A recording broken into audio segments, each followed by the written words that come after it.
Now we will solve some numerical related to speed and velocity. हमारा जो first question है that is a cyclist moving on a circular track of radius 100 metre. कि कोई cyclist है वो circular track पे move कर रहा है और उस ट्रैक का जो रेडियस है दैट इज 100 मीटर. मान लो कि ये एक सर्कुलर ट्रैक है जिसके ऊपर कोई साइकिलिस्ट मूव कर रहा है और इस ट्रैक का जो रेडियस है दैट इज 100 मीटर. फिर ये कहता है कि it complete 1 revolution in 4 minute. कि साइकिलिस्ट जो है ए पॉइंट से चलना स्टार्ट कर रहा है और पूरी एक रेवोल्यूशन जो है यानी कि ए से ए तक एक कंप्लीट रेवोल्यूशन जो है वो 4 मिनट के अंदर कंप्लीट करता है. तो अब सबसे पहले इसने पूछा है कि what will be the average speed. कि उसने टोटल कितनी, उसकी जो एवरेज स्पीड है वो पूरे रास्ते में कितनी रही होगी. तो एवरेज स्पीड के लिए हमें फॉर्मूला पता है कि v average is equal to total distance upon में टोटल टाइम. तो अब इस बॉडी ने एक कंप्लीट सर्कल मूव करा है तो इस पूरे सर्कल की जो लेंथ है that will be equal to circumference के. यानी कि ए पॉइंट से ए पॉइंट तक वो मूव कर रहा है तो यानी कि सर्कल की फॉर्म में हुआ वो. तो length of the path, length of path that will be equal to circumference of the circle. और सरकमफेरेंस जो होता है दैट इज 2 पाई आर. अब रेडियस हमारे पास यहां पर गिवन है दैट इज 100 मीटर. तो r की जगह हम लिख देंगे 2 पाई इंटू में 100 दैट इज 200 पाई. तो this is the length of the total path. अब हमारे पास टाइम गिवन है. Time is equal to 4 minute. तो एवरेज स्पीड का फॉर्मूला हमारे पास क्या है, टोटल डिस्टेंस. तो average speed is equal to total distance यानी कि 200 pi divided by total time. तो टोटल टाइम हमारे पास दे रखा है 4 मिनट. तो इसको लेस कर लीजिए दैट इज 100 देन 50. तो it will be 50 pi revolution पर मिनट. तो एवरेज जो उसकी वेलोसिटी रहेगी एवरेज स्पीड यहां पर रहेगी 50 पाई रेवोल्यूशन पर मिनट. अब उसने नेक्स्ट स्टेप में पूछा है कि what will be the average velocity. अब एवरेज वेलोसिटी यानी कि वेक्टर फॉर्म में दैट इज डिस्प्लेसमेंट अपॉन में टाइम. अब बॉडी ए पॉइंट से चल रही है और ए पॉइंट पर ही वापस आ रही है तो डिस्प्लेसमेंट की वैल्यू यहां पर 0 होगी. तो क्यों? क्योंकि यहां पर इनिशियल और फाइनल पोजीशन बॉडी की सेम है. तो डिस्प्लेसमेंट का फार्मूला होता है final position minus initial position because both are same. तो the value will be 0 upon में टी दैट इज 0. तो बॉडी की जो एवरेज वेलोसिटी है वो इस केस में 0 आ जाएगी. एक स्टेप हम यहां पर थोड़ा सा गलत कर गए थे. जो एवरेज स्पीड है that will be 50 pi metre per minute आ जाएगी. अब नेक्स्ट जो क्वेश्चन है हमारे पास that will be a body travel along a straight line. कि कोई बॉडी है वो स्ट्रेट लाइन में मूव कर रही है और it cover the half of the total distance with velocity v naught. तो इसको हम पिक्चरली रिप्रेजेंट कर देते हैं इस क्वेश्चन को कि इसने क्या कहा हुआ है कि कोई बॉडी जो है स्ट्रेट लाइन में मूव कर रही है और it travel half of the distance with velocity v not. यानी कि टोटल डिस्टेंस हम मान लेते हैं 2 पॉइंट के बीच में ए और सी के बीच में टोटल डिस्टेंस जो है वो एस कंसीडर कर लिया।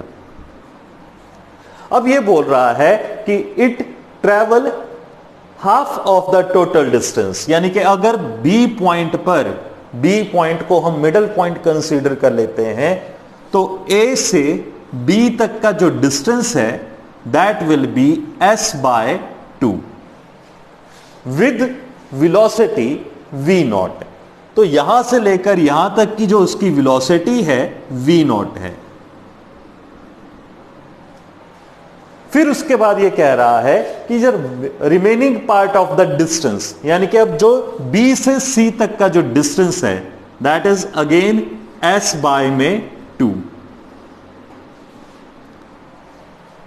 अब इसमें थोड़ा सा इसने ट्विस्ट यहां पर कर दिया है कि remaining part of the distance with velocity v1,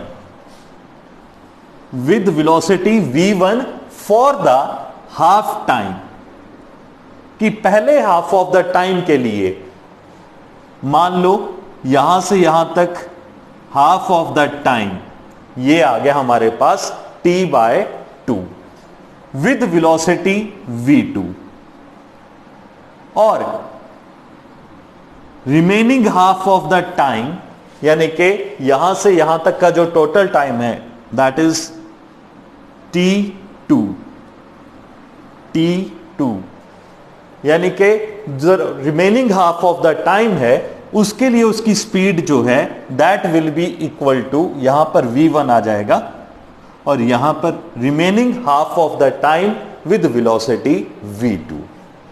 तो ये कह रहा है कि calculate the mean position over the whole journey.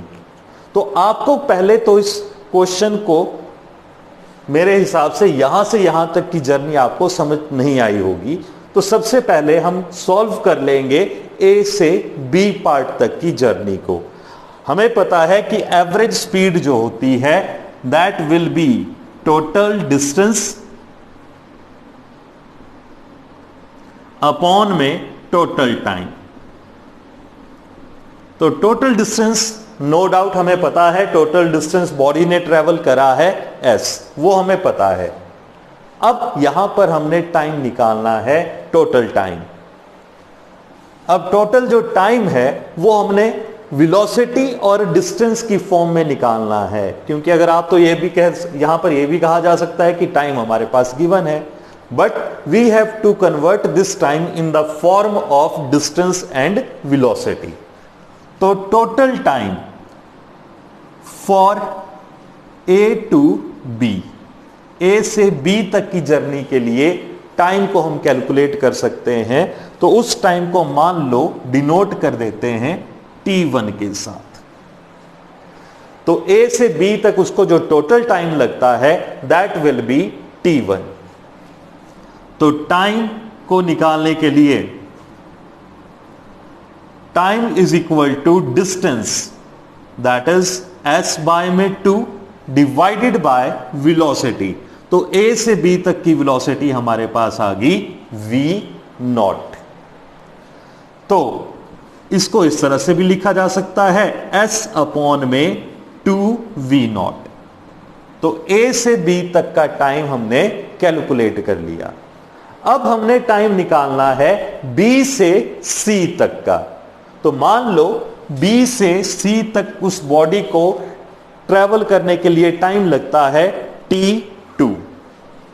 तो हम यहां पर कंसीडर कर लेंगे कि डिस्टेंस या time taken by body to cover BC distance, BC distance पूरा टाइम उसको कवर करने के लिए लग गया T2। तो अब हम यहां पर फार्मूला लगा देंगे कि जो टोटल डिस्टेंस है इसको हम पार्ट्स के अंदर डिवाइड कर देंगे। टोटल डिस्टेंस हमारे पास आ गया B से C तक का x बाय 2। तो that will be equal to, यहां से यहां तक उसको कितना डिस्टेंस ट्रेवल करना पड़ा और यहां से यहां तक उसको कितना डिस्टेंस ट्रेवल करना पड़ा। तो मान लो B से, इस पॉइंट को हम कंसीडर कर लेते हैं d। तो b से d तक टाइम लगा उसको t2 बाय में 2, half of the total time, यानी कि हाफ ऑफ द टाइम लग गया। और यहां से यहां तक की उसकी वेलोसिटी रहेगी v1। तो यहां पर हम लिख देंगे x1, bd की वैल्यू हम मान लेते हैं x1, और d से c तक की जो वैल्यू है उसको x2। तो टोटल डिस्टेंस यानी कि x/2 जो है that will be equal to x1 plus x2। अब डिस्टेंस इज इक्वल टू होता है वेलोसिटी इनटू टाइम। तो यहां से यहां तक उसको कितना डिस्टेंस ट्रेवल करना पड़ गया, उसको हमने वेलोसिटी और टाइम की फॉर्म में लिखना है। तो v1 इंटू टाइम, यहां से यहां तक उसको टाइम लगा t/2। क्वेश्चन में ये आप पढ़ सकते हो कि the remaining part of the distance with velocity v1 for half the time, यानी कि यहां से यहां तक अगर उसको टाइम अगर t2 लगता है टोटल टाइम, तो b से d तक टाइम उसको लगेगा t2/2, और d से c तक उसको टाइम लगेगा t2/2। तो टोटल b से c तक का जो टाइम होगा दैट विल बी t2। तो v1 इंटू में टाइम यहां से यहां तक हमारे पास गिवन आ गया t2 divided by 2, t2 divided by 2 plus v2। अगले हाफ में इसकी स्पीड आ गई v2, और टाइम हमारे पास आ गया t2/2। तो यहां से हम कॉमन ले सकते हैं t2/2 को। तो x/2 इज इक्वल टू, हमने t2/2 कॉमन ले लिया, तो अंदर हमारे पास रह गया v1 प्लस v2। तो 2 से 2 कैंसिल हो गया यहां पर हमारे पास। तो यहां पर अब हमारे पास जो वैल्यू आ गई ये s आ जाएगा s/2, क्योंकि x टोटल डिस्टेंस s/2 आ जाएगा। तो t2 की वैल्यू हमारे पास आ जाएगी s/में v1 प्लस v2। तो अब हमारे पास t1 भी आ गया, t2 भी आ गया। तो अब एवरेज स्पीड की वैल्यू हमारे पास आ जाएगी total distance. Total distance body ने ट्रेवल करा है s divided by total time that is t1। t1 की वैल्यू है s/में 2v0 plus t2 that is s/में v1 प्लस v2। तो s और s यहां पर कैंसल आउट हो गया। तो हमारे पास यहां पर वैल्यू बच गई 1/2v0 plus 1/में v1 plus v2। अब इसको आगे सॉल्व कर लेंगे। तो इसको सॉल्व करने पर हमारे पास आ जाएगा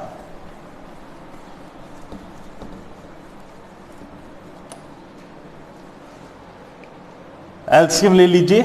यहां पर 1/में एलसीएम हमारे पास आ गया 2v0 इंटू में v1 प्लस v2। तो v1 plus v2 plus 2v0। तो इसको इस तरह से लिखा जा सकता है 2v0 इंटू में v1 प्लस v2 अपॉन में v1 plus v2 plus 2v0। This will be the answer. We have discussed distance, displacement, speed and velocity. तो सबसे पहले हमने स्टडी करा था डिस्टेंस और डिस्प्लेसमेंट को। तो we can represent the distance with variation of distance with time. तो अब हमने नेक्स्ट करना है द पोजीशन टाइम ग्राफ। जो हमारा नेक्स्ट टॉपिक रहेगा कि हमने पोजीशन और टाइम को एक साथ रिलेट करते हुए उनके बीच में ग्राफ प्लॉट करना है। सबसे पहला केस हमारा रहेगा कि when object is at rest, कि जब ऑब्जेक्ट रेस्ट पर होगा तो उसका पोजीशन टाइम ग्राफ क्या हो सकता है। तो इसके लिए एक एग्जांपल लेके हम देखते हैं कि मान लो कि कोई ऑब्जेक्ट है, ओरिजिन से 2 मीटर के डिस्टेंस पर स्टेशनरी है। तो पोजीशन और टाइम, जब टाइम 1 सेकंड था तब भी ये एक पॉइंट पर ही था। जब टाइम यानी कि ओरिजिन से इसका डिस्टेंस 2 मीटर ही था। जब टाइम हमारे पास मान लो 2 सेकंड है तब भी इसकी पोजीशन यानी कि ओरिजिन से ये 2 मीटर के डिस्टेंस पर ही रहा। जब अगेन टाइम हमने 3 सेकंड ले लिया तो अगेन इसकी पोजीशन 2 मीटर, यानी कि ये अपनी जगह से मूव नहीं कर रहा है। चाहे टाइम 4 सेकंड है तब भी इसकी जो पोजीशन है that will be 2 meter from the origin. तो इस केस में पोजीशन और टाइम के बीच में ग्राफ देखिए क्या नेचर आएगी उसकी। अब आपको पहले भी बताया था कि अलोंग एक्स एक्सिस हम इंडिपेंडेंट क्वांटिटी को कंसीडर करते हैं। तो इंडिपेंडेंट क्वांटिटी हमारे पास यहां पर टाइम है क्योंकि ये डिस्टेंस के ऊपर डिपेंड नहीं कर रहा है। और अलोंग वाई एक्सिस हम यहां पर ले लेंगे position of the body. Time हमारे पास आ गया 1 सेकंड, 2 सेकंड, 3 सेकंड, 4 सेकंड और पोजीशन ऑफ द बॉडी से 2 मीटर। तो जब टाइम 1 सेकंड था पोजीशन 2 मीटर। जब टाइम 2 सेकंड था अगेन पोजीशन 2 मीटर। 3 सेकंड पर भी पोजीशन उसकी 2 मीटर थी और 4 सेकंड पर भी सेम केस रहा। तो इस केस में हमारे पास जो पोजीशन टाइम ग्राफ है that will be straight line parallel to the time axis. तो it is a straight line parallel to time axis. इसको this is the position time graph for the stationary object. अब दूसरा case है कि if object is moving uniformly along the straight line starting from the origin, कि कोई object जो है वो स्ट्रेट लाइन में मूव कर रहा है और उसका जो स्टार्टिंग पॉइंट है वो ओरिजिन है। तो यूनिफॉर्मली, अब यहां पर जो वर्ड यूनिफॉर्मली है तो बॉडी जो है it will cover equal distance in equal interval of time, यानी कि O से A तक जो डिस्टेंस हम ले लेते हैं दैट इज 2 मीटर। टाइम मान लो इसको लग गया 2 सेकंड। A से B तक का जो डिस्टेंस है वो अगेन 2 मीटर हमने कंसीडर कर लिया और टाइम यहां पर हमारे पास आ गया 4 सेकंड। नेक्स्ट 2 मीटर का जो डिस्टेंस है वो मान लो 6 सेकंड।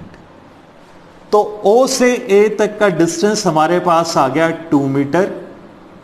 ओरिजिन से B तक का डिस्टेंस हमारे पास आ गया 2 + 2 4 मीटर और O से C तक का जो डिस्टेंस हमारे पास आ गया दैट इज 6 मीटर।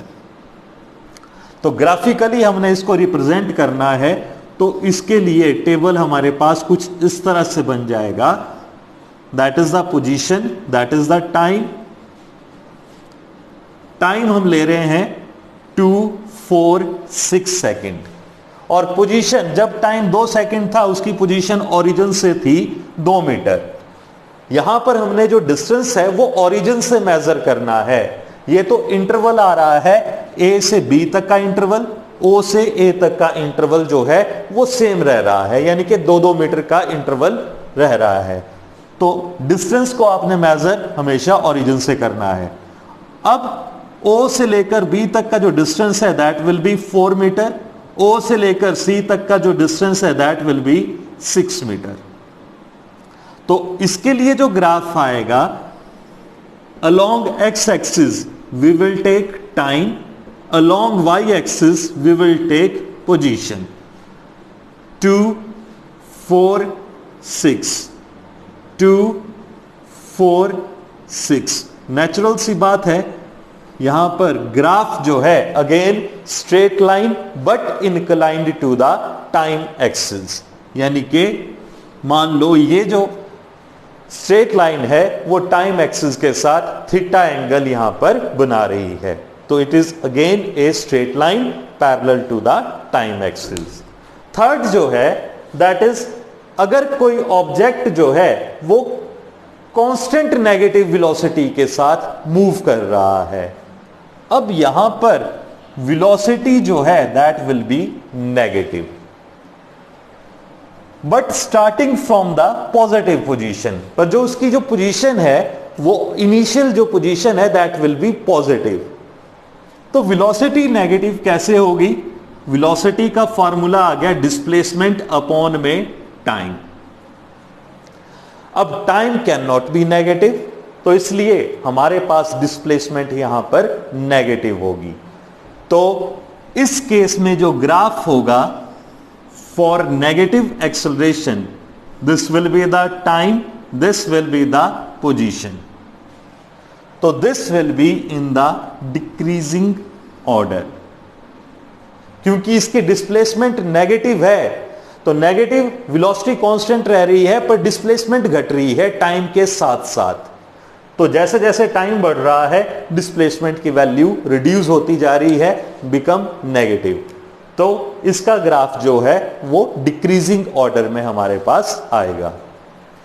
हम एक केस यहां पर कंसीडर कर लेते हैं कि अगर एक पोजीशन टाइम ग्राफ हम कंसीडर कर रहे हैं जिसमें एक ऑब्जर्वेशन है that will be parallel to the principal axis, position axis, तो क्या ये ग्राफ पॉसिबल है? तो अब हम चेक करके देखते हैं कि हमें पता है velocity is equal to distance displacement upon में टाइम इंटरवल। तो क्या इस ग्राफ से हम वेलोसिटी को कैलकुलेट कर सकते हैं? देखिए डिस्प्लेसमेंट तो वी कैन कैलकुलेट, दो पॉइंट हम कंसीडर कर रहे हैं, एक्स इनिशियल, एक्स फाइनल। तो डिस्प्लेसमेंट का फॉर्मूला हम लगा देंगे यहां पर, that is final position minus initial position divided by time interval. Time interval यानी कि टाइम है यहां पर t, तो जब इनिशियल पॉइंट पर ऑब्जेक्ट है तब भी टाइम कितना है? t है, और जब फाइनल पोजीशन पर है तब भी टाइम t है। तो final time minus initial time, तो that is x final minus x initial divided by 0, that is equal to infinity, यानी कि not defined। तो this graph is not possible, तो ये ग्राफ हमारे लिए पॉसिबल नहीं है। अब नेक्स्ट हम करेंगे, वेलोसिटी कैलकुलेट करनी है हमने by using velocity time graph. तो नेक्स्ट टॉपिक जो है दैट इज एक्सटी ग्राफ, यानी कि position time graph. Position time graph को हम एक्स टी ग्राफ से भी डिनोट कर देते हैं, x T graph for the uniformly accelerated या for uniform motion along, for the uniform motion along straight line। तो ग्राफ हमें पता है कि कोई यूनिफॉर्म मोशन है, कोई बॉडी यूनिफॉर्मली चल रही है स्ट्रेट लाइन में, तो उसके लिए ग्राफ जो है that will be straight line inclined to the time axis. ये अभी हमने पढ़ा भी था, this will be the time axis, this will be the position axis. अब इस ग्राफ से हम वेलोसिटी को कैलकुलेट कर सकते हैं, ठीक है। तो अब हम दो रीडिंग्स यहां पर कंसीडर कर लेते हैं, ए एंड बी। ए के कॉरस्पॉन्डेंस में टाइम जो है that is denoted by t1 और बी के कॉरस्पॉन्डेंस में हम टाइम को कंसीडर कर लेते हैं t2। यहां पर उसकी पोजीशन ए पॉइंट पर आ गई x1, बी पॉइंट पर उसकी पोजीशन आ गई x2। तो we want to see what the velocity of या what is the velocity of body in this case.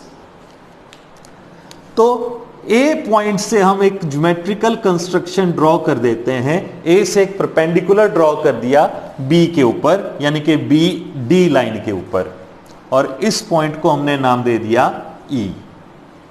Simply देखो हमने क्या करा, दो पॉइंट कंसीडर करे ग्राफ के ऊपर, एक्स एक्सिस और वाई एक्सिस के ऊपर हमने क्या करा, परपेंडिकुलर ड्रॉ कर दिए। ए पॉइंट से भी एक्स एक्सिस पे परपेंडिकुलर ड्रॉ कर दिया, तो that will be the time t1। A point से ही वाई एक्सिस के ऊपर भी हमने एक परपेंडिकुलर ड्रॉ करा, तो यहां पर हमें पोजीशन मिल गई x1। बी पॉइंट के लिए पोजीशन आ गई x2 और टाइम उसके लिए आ गया t2, और ए से हमने इस लाइन के ऊपर एक परपेंडिकुलर ड्रॉ कर दिया। मान लो कि ये एंगल हमारे पास थीटा आ गया। तो अब यहां से यहां तक की लेंथ मुझे पता है, ये जो DE लेंथ है it is parallel to this length, तो ये लेंथ हमारे पास आ गई x1। और B से D तक का डिस्टेंस, यानी कि ये जो लेंथ हम कंसीडर कर रहे हैं पूरी लेंथ, ये x1 आ गई और ये पूरी लेंथ हमारे पास आ गई x2। तो अब हमने निकालनी है BE की लेंथ। तो BE की लेंथ ऑब्वियस सी बात है, टोटल लेंथ से इस पार्ट को हटा दो, तो दैट इज टोटल लेंथ है हमारे पास x2 और यहां से यहां तक की लेंथ हमने हटानी है तो माइनस x1। तो BE की वैल्यू हमारे पास आ गई x2 माइनस x1, और इस पॉइंट को हम मान लेते हैं F, या A और E के बीच का डिस्टेंस कितना हो सकता है, इस पार्ट की लेंथ कितनी आएगी। फाइनल पोजीशन t2 है, इनिशियल पोजीशन t1 है, तो final minus initial that is t2 minus में t1, यानी कि OT से OT1 को लेस कर दो, या सिंपली ये पार्ट की लेंथ हमने निकालनी है, तो फाइनल पोजीशन हमारे पास t2 आ गई, इनिशियल पोजीशन t1 है, तो फाइनल माइनस इनिशियल करके हमारे पास AE की लेंथ आ गई। तो हमें पता है वेलोसिटी का formula, velocity is equal to displacement upon में टाइम इंटरवल। तो डिस्प्लेसमेंट का फार्मूला जो होता है that is delta x upon में डेल्टा t के, यानी कि change in the position divided by change in the time. तो चेंज इन पोजीशन यानी कि final position of body minus initial position of body, that is x2 minus x1। Final position हमारे पास x2 है और इनिशियल पोजीशन x1 है, divided by final time minus initial time, that is t2 minus में t1। अब देखो यहां पर x2 माइनस x1, यानी कि इस ट्रायंगल में देखो, from triangle ABE x2 minus x1 जो है that is equivalent to BE, और t2 माइनस t1 जो है that is equivalent to AE। t2 minus t1 is equal to AE के। तो वेलोसिटी की वैल्यू हमारे पास ग्राफ से क्या बन गई, BE डिवाइडेड बाय AE। अब देखो BE जो है that is the perpendicular, theta के सामने वाली साइड हमेशा परपेंडिकुलर होगी, तो परपेंडिकुलर अपॉन में AE दैट इज बेस।